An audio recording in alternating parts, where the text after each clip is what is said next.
Hello, everyone. Welcome to Gilsson and Nold podcast number 16, the solo episode. Yeah, there is no gold for this episode. It is just Nilsson, meaning Nilsson gets to host every single topic for today's episode. And I think we're about to find out really quickly why Nilsson does not.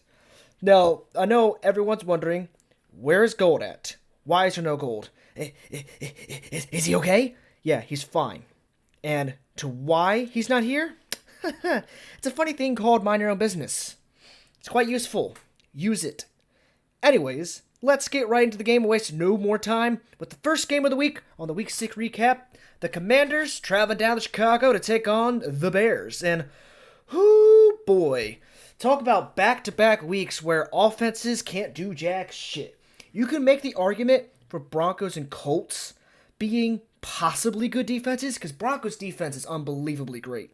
It just has a really terrible offense for it. And the Colts, it's really undecided what they are. It really is. And we'll get to the Colts when we get to the Colts.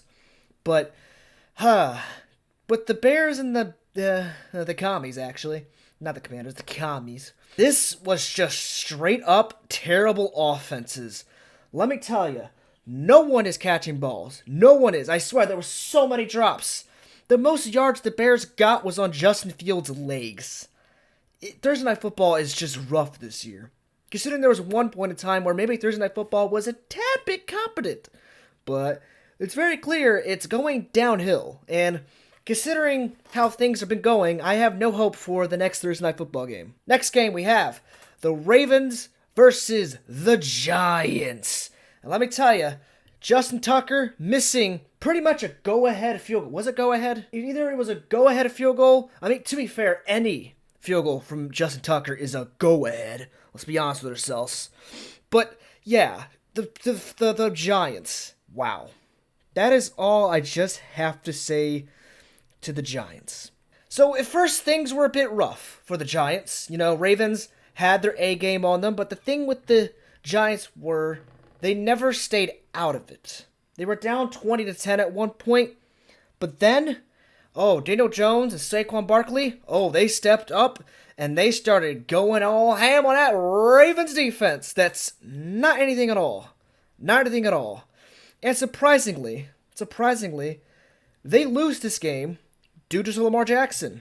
Remember, Lamar Jackson's the reason why the Ravens have stayed in most of these games so far. Now he's the reason why they lose, because Giants get a very clutch fumble. But that's really not the only clutch thing that happened here. Another clutch thing that happened was Saquon Barkley taking the slide instead of going for the touchdown, which certified the Giants' victory against the Ravens, making the Giants go 5-1 and making a 20-10 comeback. This is back-to-back weeks now they've come back against really good teams. Next, we got the Jaguars versus the Colts. With the Colts, now this is much more competitive than the last time they played, which was just a shutout. And wow, Trevor Lawrence, yet again, not doing well in his game-winning drive. It's kind of expected by this point, but you know who's back? Matty Ice is back. And there was Hasty scoring a touchdown in his second career run. Definitely a lot of good players here. Deion Jackson has some really good plays in this game as well. I don't know with the Colts, really. I have no idea with the Colts at all. Colts just seem to be a middle ground team. They're 3-2-1, but I swear they play like they're much worse. Next, Patriots versus Browns. And oh boy, Jacoby Brissett, he had a hot start to the season, just like Geno Smith. But now, Brissett, the pressure, revenge game, it's all just setting in. But there is a positive to come out of this. It wasn't on the Browns side of the ball. It's on the Patriots side. And it's good old Zappy Attacky. For a rookie quarterback, he is on that field playing like it is natural. The Browns may have blown an onside kick in this game, but there's another thing here that I question a lot, and it goes to a lot of teams. And that is, why do teams decide when they're down by, let's just say, like it's 24-9, you got to get a touchdown. And no matter what you do, if you take the extra point or go for two, you're still going to be down by a possession. So how about instead of making the struggles for later on, why not just go for the touchdown and take the extra point? because when you get the ball back, you don't have to worry about having still 2 possessions down. I don't know why coaches do this. And the Browns did exactly that here.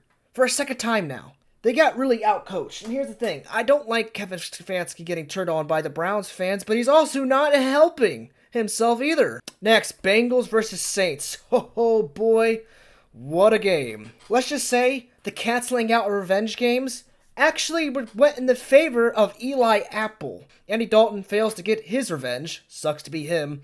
And not only that, the Saints blew a 14-26 lead. And you know how on the podcast I've been saying, Andy Dalton might be the one, might be the guy. Maybe I have said on the podcast. Either way, I will take back my words.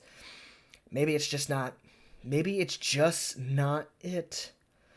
I don't know what was happening with Andy, but he was just missing so many throws. I mean, it's better than Winston. You can't even give Winston the injury excuse by this point. Andy Dalton is at least trying. Joey B's back. Oh, Joe Burrow is playing like he usually does. I know I said it last week, but damn it. He's doing it again. Saints being 2-4, I can assure to you, Gold has already given it up on life. Another thing I gotta give credit to is it's gotta be that Bengals defense. They forced Saints to hit 4 field goals. And Jamar Chase, he was having the game of his damn life. Next, Buccaneers versus the Steelers. Talk about an upset. Me and Gold are Buccaneers. We don't have to discuss about it. Oh, it turns out Matt Canada and his offense, they wanted to go all out today. You know who else is going all out? Tom Brady on his O-line. He was ragging on them. And you know what's hilarious? Tom Brady practicing on the field while an injured player is getting checked on. Yeah, Brady. You're self-destructing this year. A lot. But no one's going to talk about it. No one's going to talk about Tom Brady's self-destruct. No, they're going to be on Josh Allen's ass for the Miami loss. And I got to hand it to Mitchell Trubisky. He got some revenge. Not only some revenge, but some redemption on a 3rd and forever. As Gold wants him to be called now. 4-Minute Mitch. That's his new nickname. Kenny Pickett's Mitchell Trubisky, the lethal duo, defeat the almighty Tom Brady. Next, 49ers versus Falcons. Ha! Poor Gold. Falcons have a better record than them. Sucks to be him. But you know what doesn't suck? Those Falcons throwbacks. They look nice. I could say Huntley's doing a pretty good job taking the position of Cordell Patterson, who went out. And, oh my gosh, Cordell Patterson's much needed for this offense. But the thing is, they're not doing bad. 49ers injuries are really catching up to them, but Jimmy G's also not helping that either. Jets versus Packers. Talk about a game that had everything. I mean, firstly, we have brother versus brother.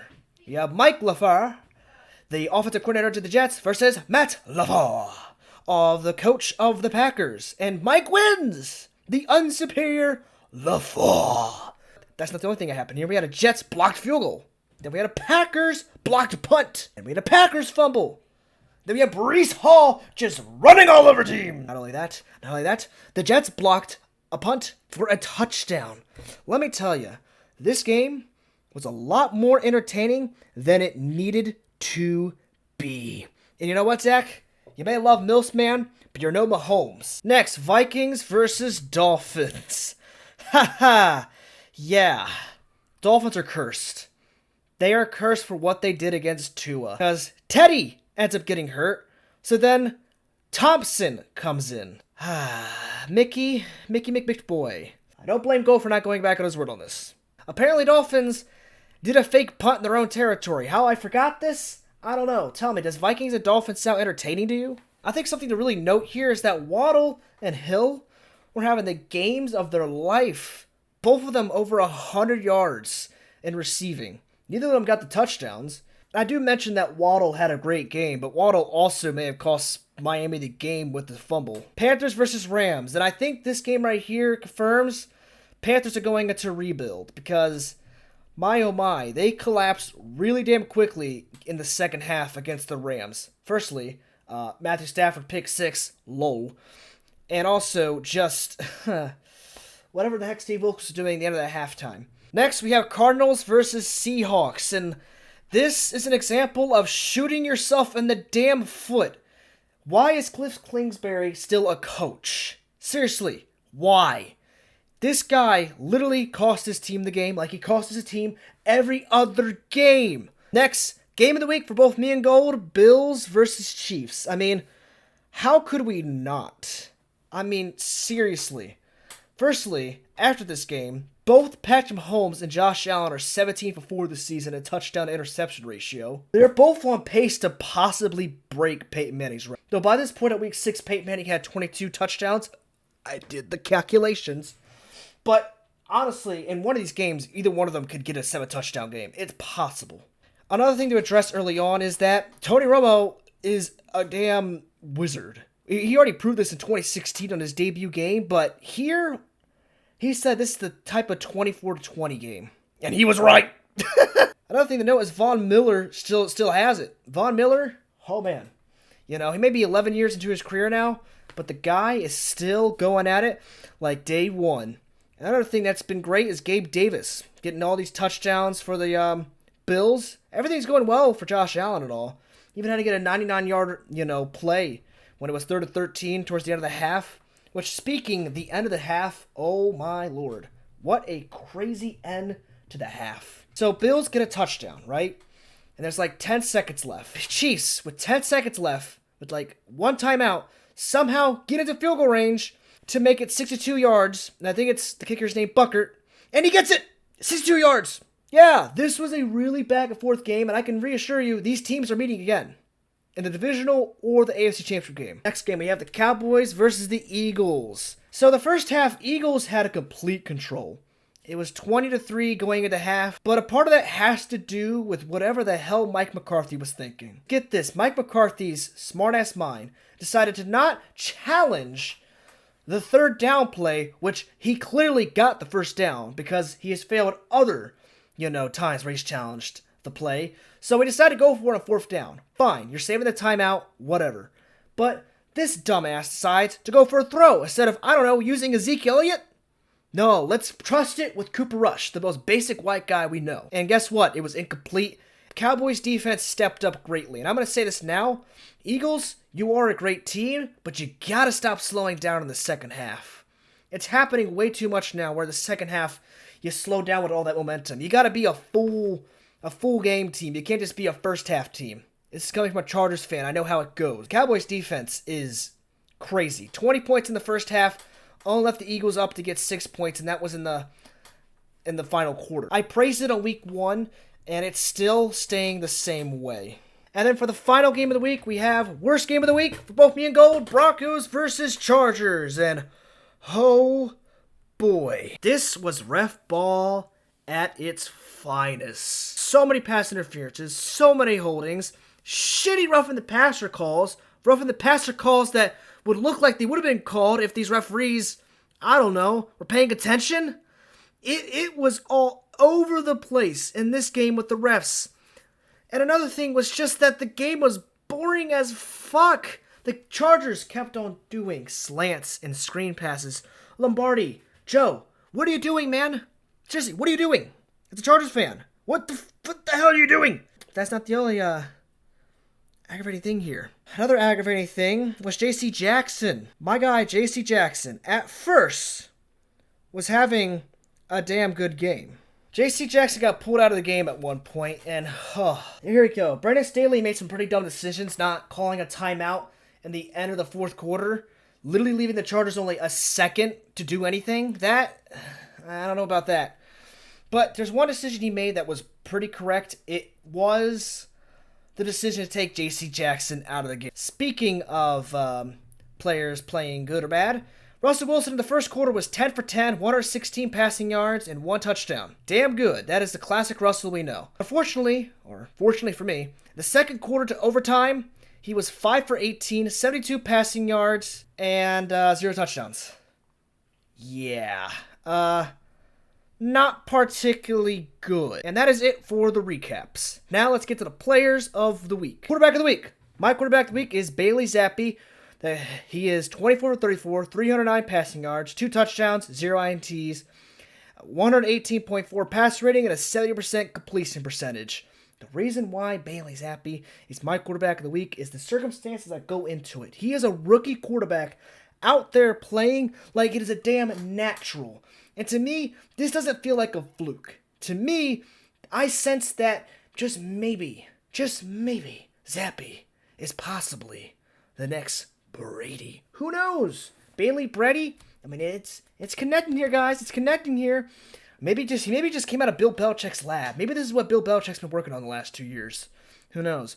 Gold quarterback of the week is Josh Allen. 27 for 40, 329 passing yards, 3 touchdowns, 0 INTs, 117.6 pass rating, and 67.5 completion percentage. I mean, I can see why. Josh Allen got his second career game-winning drive, and he was just all over that Chiefs defense. Like, I'm telling you, Josh Allen plays out there like it's a damn natural. And you got to thank Brian Daboll for that. Both me Gold's running-backs of the week is Breece Hall, 20 carries, 116 yards, 1 touchdown, 5.8 yards average per carry, and 1 touchdown. Yeah, he was the helping hand in helping the Jets win.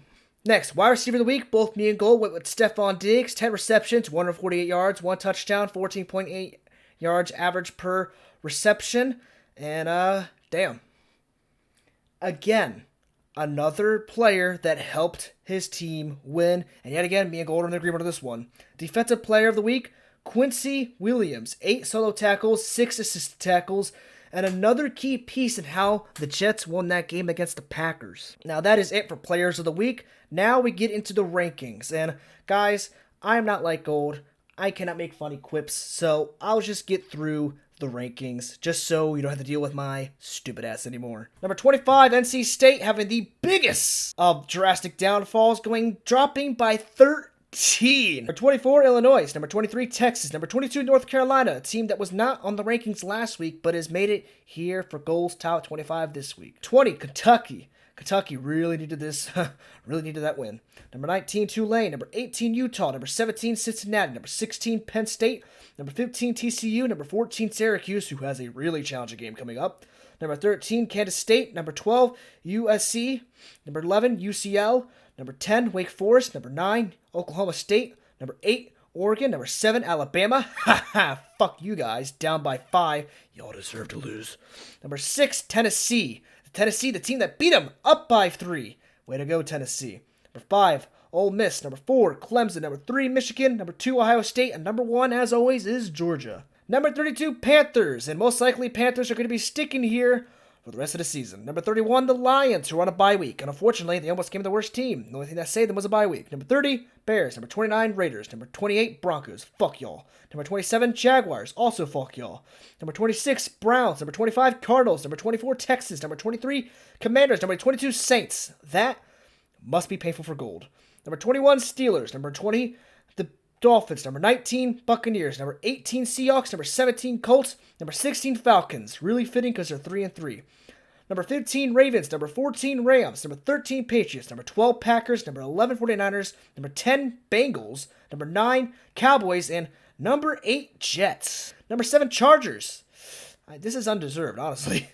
Number 6, the Giants. Another team none of us expect to be up this high, but look at them. Number 5, the Titans. Number 4, the Chiefs. Number 3, the Vikings. Number 2, the Bills. And number 1, the Eagles. To end off this podcast, we do our Week 7 predictions.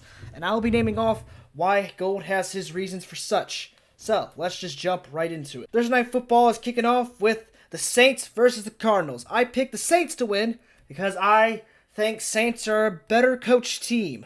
Kinda. Gold's reasoning is Saints are still undefeated against bird-based teams. The Bird Gauntlet will win out.